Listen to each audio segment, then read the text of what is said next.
Nous clôturons ce journal par cette visioconférence sur les énergies renouvelables dans les pays arabes, organisée par l'organisation arabe du même nom. Notre pays a pris part à travers la Société mauritanienne pour les énergies renouvelables qui a édifié les participants sur les perspectives prometteuses des énergies renouvelables en Mauritanie. Amina Khalil.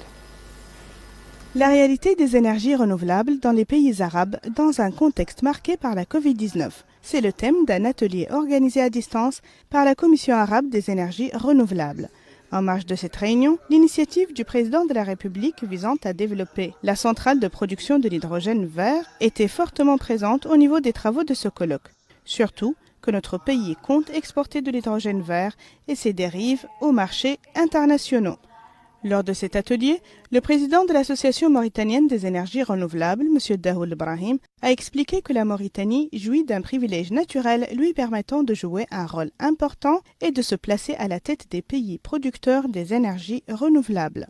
Les sources naturelles qu'a la Mauritanie, poursuit Ibrahim, sont un soleil brillant pendant quasiment tous les jours de l'année, un vent modéré ou fort, surtout dans les zones côtières, et l'existence de sources d'eau renouvelables.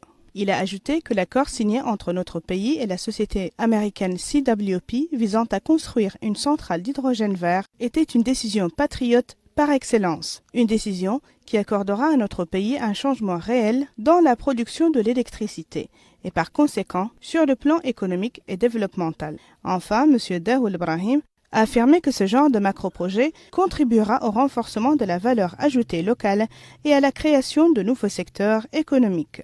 Une large participation arabe qui a mis la lumière sur les défis que rencontre l'avenir des énergies renouvelables dans les pays arabes.